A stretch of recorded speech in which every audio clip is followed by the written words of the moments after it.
I'm putting in speakers.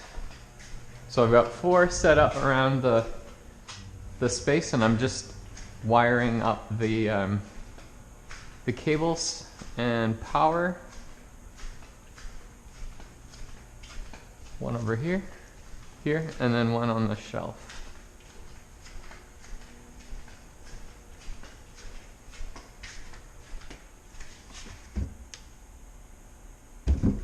So one is active and then one is passive. So I'll have the powered ones on that side. And white speaker wire. So I've got a hub and chuck. I had a machine shop nearby put this together for me. So it's a car hub bearing. And this will be for the CNC tube notcher. The frame is at the back, and then this sprocket will be run by a stepper motor, and then the chuck will let me grab different diameter lengths of tube. So I'll feed it. This will be mounted on the side, and then there will be a rail where I can put metal in, put it down, tighten up the chuck, and then this will rotate the tube, and the plasma cutter will run along the length of the tube and cut it out. But today I'm curious to see how the molds are gonna be. I'm curious to see. So I put down wax. So wax down first, and then I sprayed on multiple layers of PVA release with the paint gun.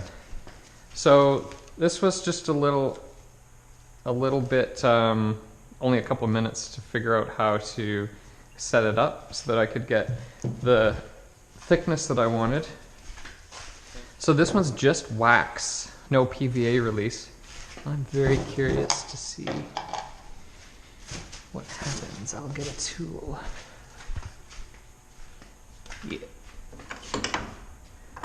These always do that.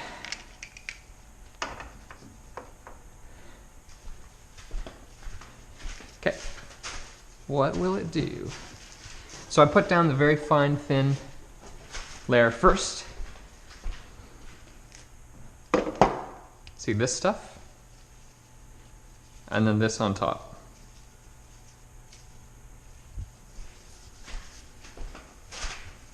So if I can get under it, so this is just foam with epoxy and then sanded. Okay. Oh yeah. I'm not just trying to get it off, I want to feel how easily and evenly over the surface it kind of binds. I also want to see if it does any damage to the foam underneath. And because this is flat, this is going to be really easy to get off. But some of the round pieces with edges, they're going to have a lot more grip. I'm not worried actually anymore about making the molds. So I've been working on these for 1.5 years. I got these from Nathan at Inspired Automotive. So I modeled them, sent him the 3D files. And he sent me back all of the blocks, and I stuck them together, glued them. The model wasn't perfectly smooth, so I filled in with drywall filler, and then painted them with epoxy, sanded, and epoxy and sanding. This is probably one of the next pieces to come along, and I did not want to cover them in epoxy and fiberglass to make molds and then have it not come off.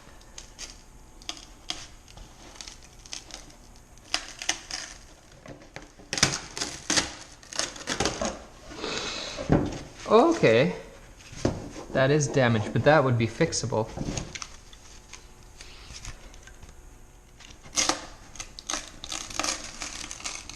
I can see the PVA kind of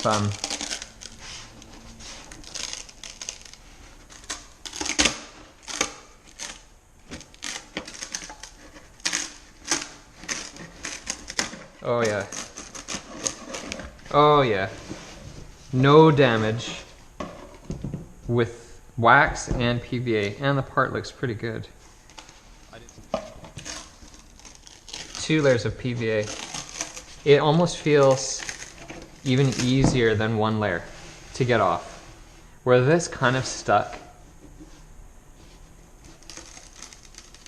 See, you can see the PVA here. That's what it does.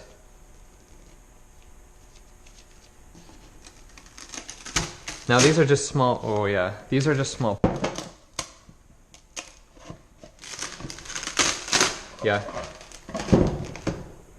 Damage. I might just have to live with that. So I think this is 2 or 3 layers.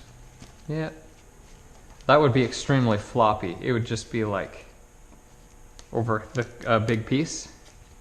But it should go back on and form the contour. And then I'll use wood doweling and more fiberglass.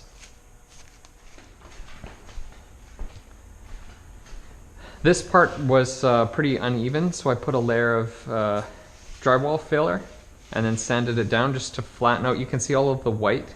All of that white is the drywall fill. And the epoxy kind of settles, bunches as it sets, so that's why it's not flat. I'm not even... So all of this white was corrected. Yeah, so this will make a good window mount. I put up a new board for tools. So I've got some over there I can grab and walk around. I'm looking forward to getting the speakers set up. The air compressor is actually really cool. It is not whisper quiet. And then this part is the last remaining piece that requires substantial work, and mostly around these areas here, which are just tricky to get to. I need to cut special sanding paper and blocks, and then the underside.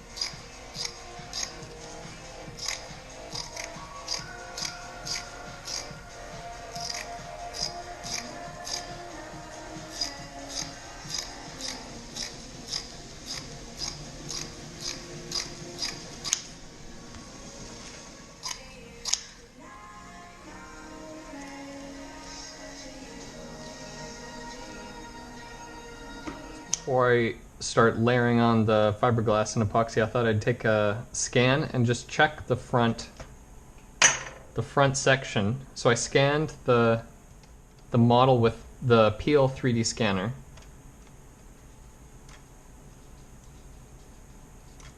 And then exported it as an object file so that I can import it into the CAD program that I use, Arma Design Studio, and aligned it. So I just put in some lines to measure the specific points and make sure that it's straight. And this was the front curve area that I wasn't sure was correct. So I drew a spline which is symmetrical left to right, and I can see on the left side this is the contour that I want to follow.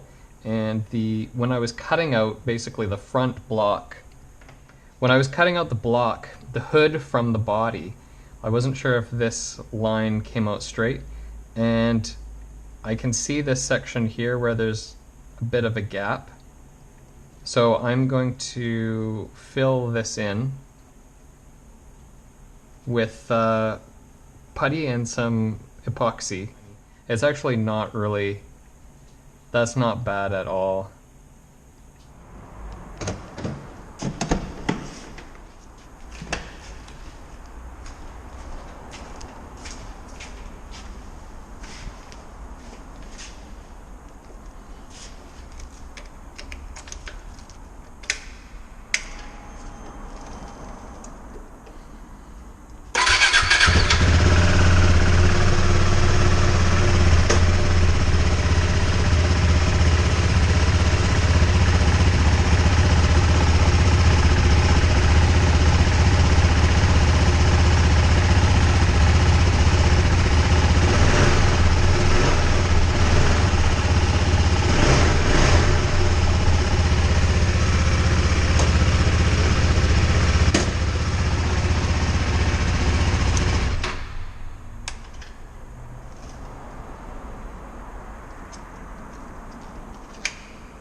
I spent a couple hours spraying PVA on this part, the first one that I'll make a mold from.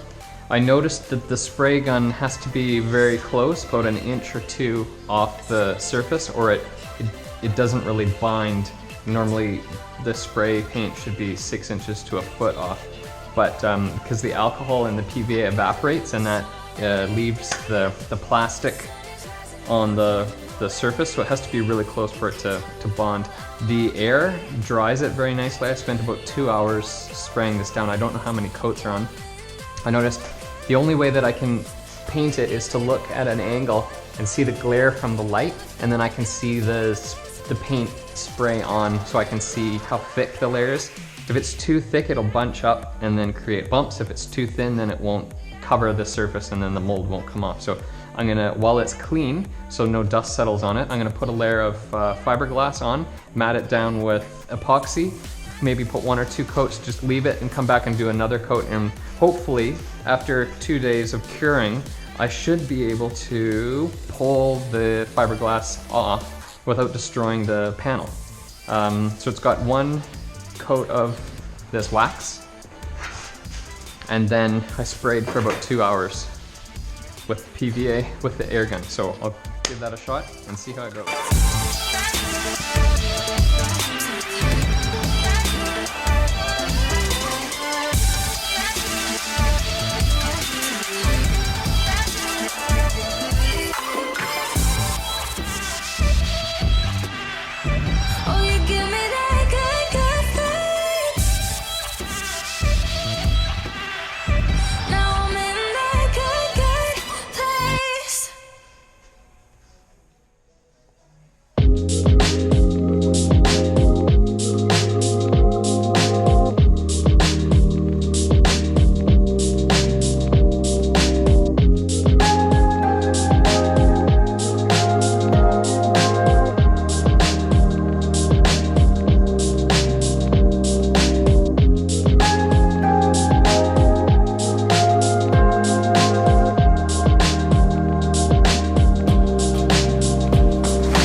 I only put on half of 1 coat, and I only did 1 section of the lip. So I want to be sure that the fold actually covers completely, that there isn't a gap, because the glass doesn't want to bend at a 90-degree angle, it wants to curve. So, and then go walk my dogs, take a break, come back, and then looks like I'm about 50% of the way finished on the first coat, the first layer. Just want to make sure there aren't any air bubbles.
Here's one layer of fiberglass.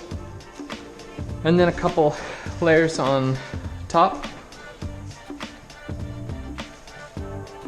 So I'll just let that set and then I'll put on another couple of layers.